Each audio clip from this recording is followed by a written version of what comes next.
de series financieras. En particular él estuvo estudiando las series de precios del algodón en Estados Unidos. Y entonces pues él es el padre de los fractales, ¿verdad? ¿Lo han escuchado? Mandelbrot. Entonces él propone una definición de fractalidad en procesos estocásticos, porque ahí los procesos no son deterministas, son aleatorios. ¿Qué significa ser fractal para un proceso estocástico? Entonces él viene con esta definición. Fíjense esta definición tan elegante, la verdad. Un proceso es autosimilar si para todo lambda existe un gamma. Lo que hacemos aquí es nuestro proceso, en lugar de t ponemos lambda t. Estamos transformando el tiempo, ya sea que lo estamos estirando o lo estamos encogiendo. Entonces si estiramos y encogemos el tiempo, es como si agarramos el proceso y le hacemos un zoom in o un zoom out, ¿no? Así como viéndolo de cerca o lejos. Entonces ahí es donde uno dice, bueno, ¿cuál será la fractalidad?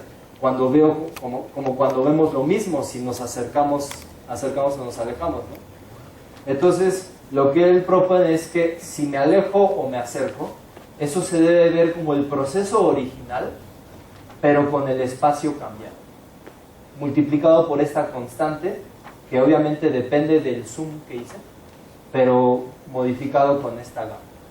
Entonces, para toda lambda existe una gamma donde se tiene esta igualdad en distribución.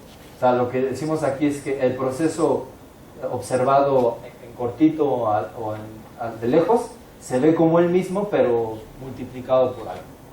Y entonces esta constante gamma, creo que también la escriben como H, se llama la constante de Hertz. Por ejemplo, para el browniano tiene esta propiedad de autosimilaridad. Para el browniano esta constante es un medio, raíz de, perdón, un medio. Sí. Pero hay muchos procesos con esta propiedad. Y entonces uno dice, pues vamos a aplicar esto. Bueno, de hecho él calculó este numerito lo estimó, para la serie de precios de algodón.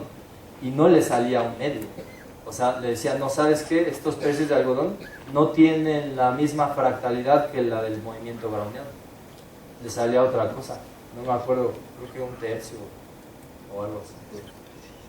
Pero entonces, ¿qué procesos con esta propiedad existen? Pues miren, hay una familia muy grande de procesos de Levy que tienen esta propiedad. Se llaman procesos estables.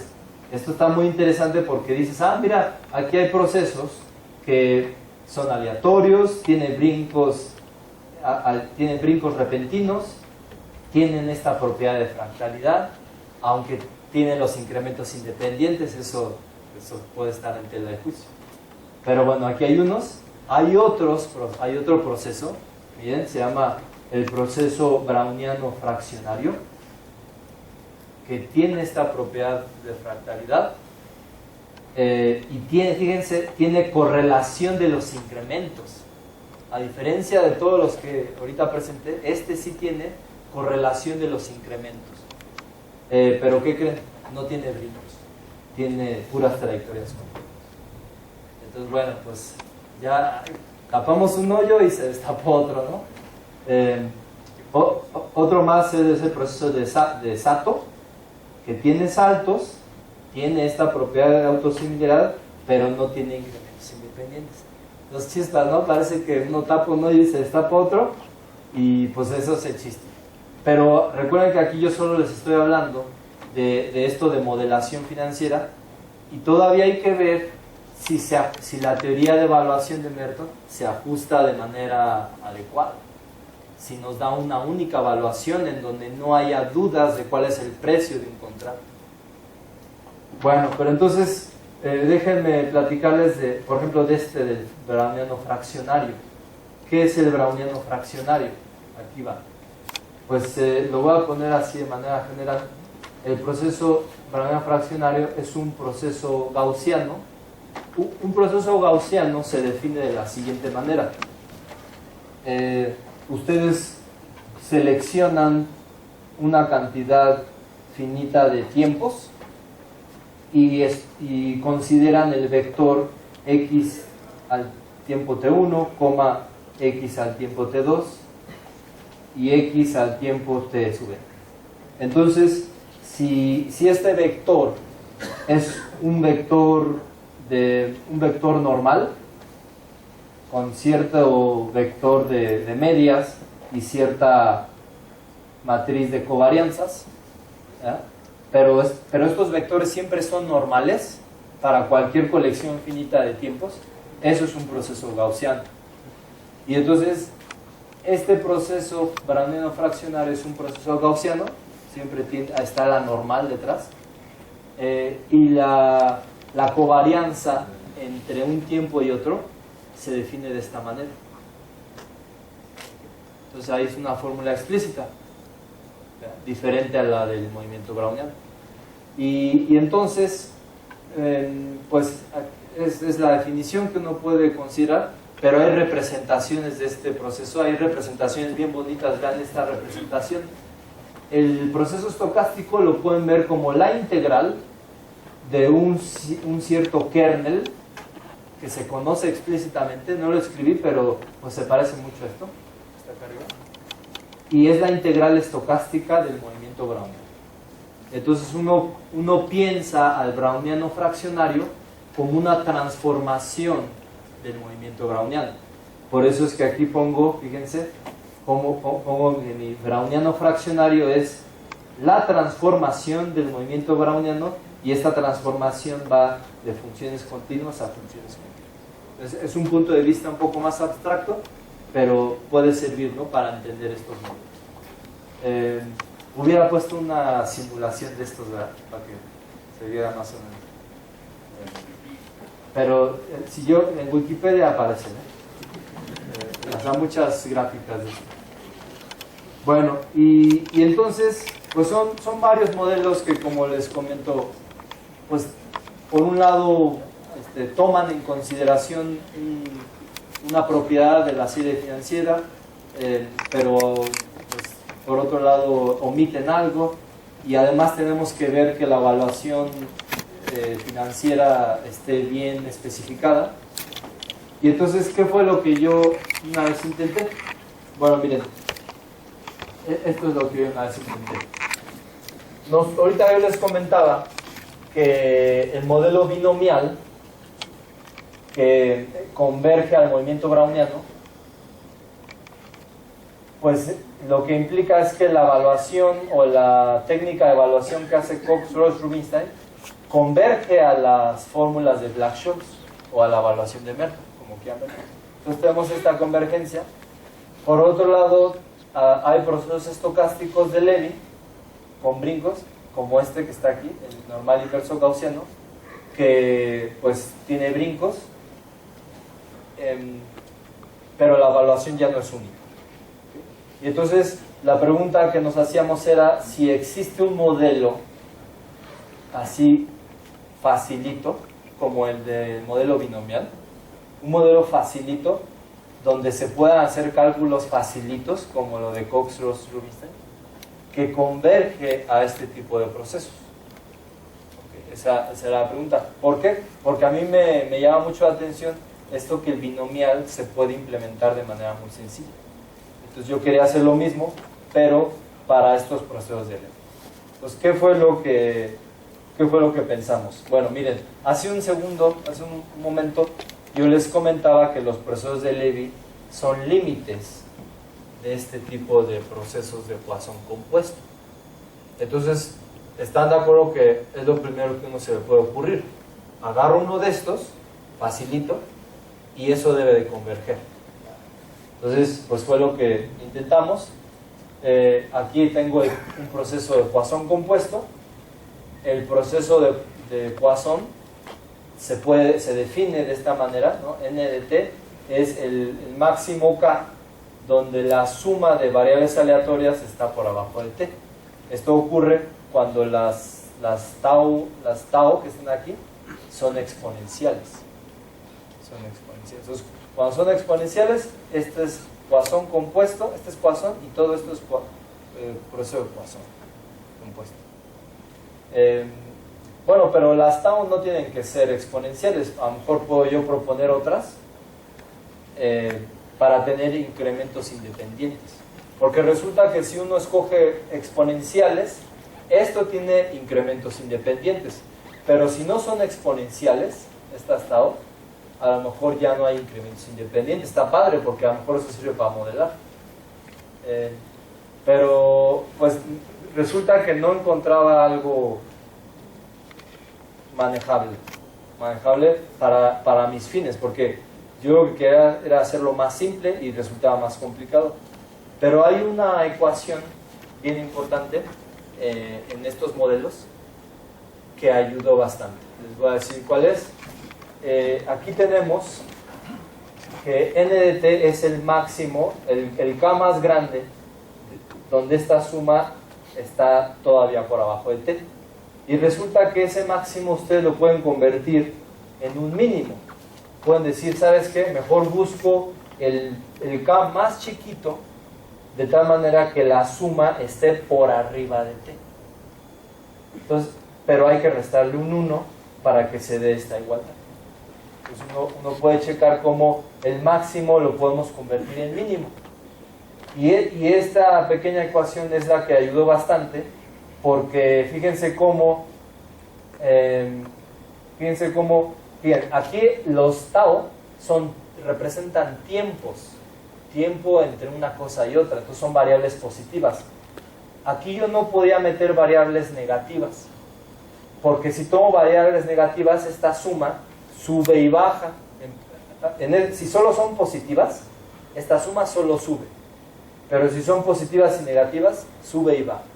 Y entonces si yo me pregunto por el k más grande, donde la suma está por abajo de t, eso puede ser infinito. Entonces al momento en el que pasamos al mínimo, en el mínimo sí podemos considerar que las tau sean negativas, que son valores positivos y negativos. Y entonces, pues por ahí surgió algo. Porque al momento de hacer simulaciones de este proceso, utilizando en lugar de variables positivas, tau, variables negativas, empezamos a observar pues algo sensato. Y entonces al final consideramos este tipo de procesos, es la misma expresión. Lo único que cambiamos es que el n de t es este mínimo. El mínimo, el primer k, donde la suma es hasta arriba de t. Y entonces a mí me gustó esta interpretación porque yo decía, bueno, pues el precio va a cambiar cuando el n de t cambie. Y el n de t va a cambiar cuando este proceso se pase de cierto nivel. Entonces una forma en que yo lo interpretaba es que hay algo detrás, hay un proceso que está detrás, que cuando toca una barrera, activa una señal y los precios cambian. Entonces a esto le llamamos el proceso que detona el cambio de precio. Pues estos procesos están, digamos, sencillos porque son sumitas, pero se piden muchas propiedades. Por ejemplo, no son procesos de Markov, no tienen incrementos independientes. Esto no me molestaba porque al contrario, pues digo, a lo mejor sí hay incrementos independientes. Y entonces al final resultó que uno puede considerar una sucesión de estos procesos. Ahorita les digo cuáles son estas variables x y las tau, que en el límite van a aproximar al proceso normal inverso generalizado. ¿Okay? ¿Cuáles son estas variables? Pues las x resultan ser estas variables Bernoulli. Estas variables Bernoulli simétricas. Vean como aquí tengo un parámetro delta 0 entre raíz de n y un parámetro gamma 0 entre n. Igual para las taus es muy parecido, delta 1, gamma 1, raíz de n y n. Entonces son variables Bernoulli muy sencillas de simular y que al final van a aproximar a este proceso de Levy que inicialmente pues, es complejo. Pero fíjense, aquí tengo una simulación en MATLAB en donde pongo diferentes parámetros, pongo n igual a 10.000 y tengo mi simulación. Estas eran las gráficas que a mí me daban indicio de que podían usarse para modelar. Pues observo los brincos repentinos, calculamos de aquí lo que son los incrementos para ver si hay correlación y para ver cómo se ven los brincos, y tenemos lo siguiente. Fíjense, aquí tenemos los incrementos y observamos el histograma de los incrementos. Entonces, cuando nosotros graficamos estos histogramas y los comparamos con histogramas de series financieras, pues uno empieza a ver mucha similitud. Este tipo de distribuciones son las que se conocen con colas pesadas, porque fíjense cómo se concentra bastante probabilidad alrededor del cero, pero aún así hay lo que les llaman en estadística puntos extremos, ¿no? Puntos como que muy lejanos, pero que sí son factibles. Y bueno, pues el resultado así concreto, es que la sucesión de estos procesos estocásticos, estas sumitas, en el límite nos va a dar estos procesos de Levy. ¿Okay? Y la relación pues está explícita entre los parámetros del proceso estocástico y los parámetros de los procesos que están aquí, los procesos S. Entonces, ¿qué hacemos ¿qué más podemos hacer para verificar que lo que estamos haciendo está más o menos correcto? Pues esto fue lo que llevamos a cabo. Este autor, Proust, en 1997, estimó los parámetros de este índice. Este índice New York Stock Exchange, en este periodo, hizo un procedimiento estadístico para estimar los parámetros de esta serie financiera usando el modelo normal inverso gaussiano, y estimó estos numeritos: alfa, beta, delta. ¿Okay? Le salió estos numeritos, y entonces pues como yo tengo la relación de estos parámetros con mis parámetros de mis aproximaciones, puedo estimar mis parámetros, puedo conocer estos numeritos. ¿Vale? Bueno, entonces pues se fue lo que hice. Usando estos numeritos de arriba, calculé mis numeritos y me puse a hacer simulaciones con estos numeritos, y esto fue lo que observé, esto fue lo que simulé. Entonces, vean, si yo les muestro esta gráfica, una de ellas, y la comparamos con una serie financiera, pues vamos a encontrar similitud, ¿no? Digamos de manera visual. Pero fíjense qué interesante, porque nosotros vemos esta serie financiera y ¿qué decimos? ¿Qué proceso será? ¿Qué proceso está detrás? Entonces toda esta plática empezó porque lo que la gente propuso al principio fue las difusiones, fue el proceso browniano geométrico. Pero sin embargo estas series no fueron simuladas de otra manera. Entonces la conclusión es que pues sí se puede hacer una modelación pues más correcta o más específica, pero pues está en tela de juicio qué propiedades vamos a ganar y qué propiedades vamos a perder. ¿Sí? Un problema bastante grave, un problema grave de mis modelos es que, aunque sí están sencillos de trabajar, si yo aplico este modelo al paradigma de Merton, de la evaluación de Merton, voy a seguir teniendo esa problemática de que la evaluación no es única. Entonces a lo mejor sí me ayudan para modelar, pero estoy perdiendo esa propiedad pues ahora deseable al momento de hacer evaluación. Entonces tal vez me sirven para predecir o pronosticar, pero no, a lo mejor para evaluar un contrato financiero voy a tener alguna falla. Entonces, pues, estas son las ideas que les quería comentar. Este tipo de modelitos yo los he usado también en cuestiones de matemáticas actuariales, aunque ya pues ha sido otro contexto.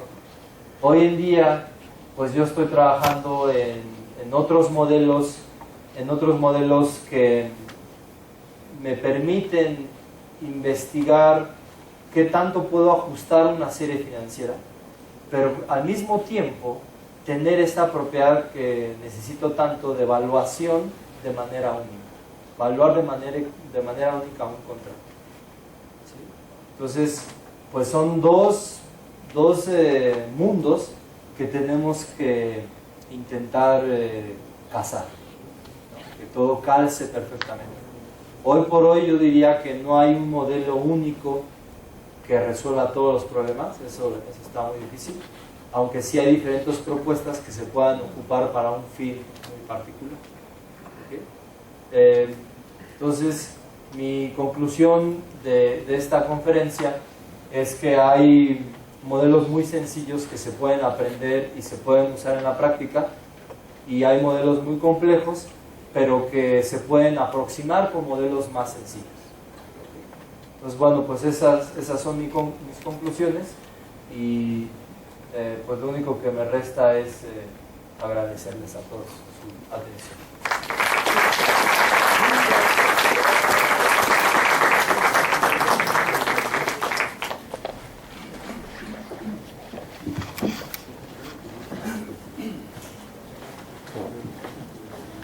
Bueno, muchas gracias al doctor Carlos Gabriel Pacheco. Y vamos a hacer una excepción en este caso, en la entrega de su reconocimiento, en virtud de que Carlos fue alumno de Aline.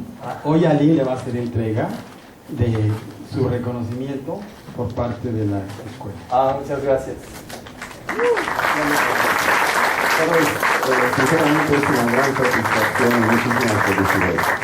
Muchas gracias a todos. Gracias. Bueno, muy bien. Ahora vamos a pasar a la parte de preguntas. Felicidades por la conferencia, fue muy interesante, fue una idea muy clara, muy precisa y muy bien explicada. Gracias. Que todos entendimos que era muy bien. Y además a mí me vino como un tema muy importante para mí. Gracias. Una pregunta es, ya por simulación, usando las SN, Ajá. uno puede llegar a obtener la distribución, digamos, de los precios y compararlo con los reales, o incluso de los rendimientos. Sí. Se hizo eso, hacer una prueba, por ejemplo, de ajuste con respecto a la curva del modelo, de si los datos reales seguían la misma distribución. Sí. De hecho, estas personas que comenté al final del grupo en Alemania, lo que hacen es calcular los histogramas de los incrementos, y a esos les aplican los procedimientos estadísticos para ajustarlos a estas distribuciones normales, inversas, gaussianas, y se ven bastante ajustadas.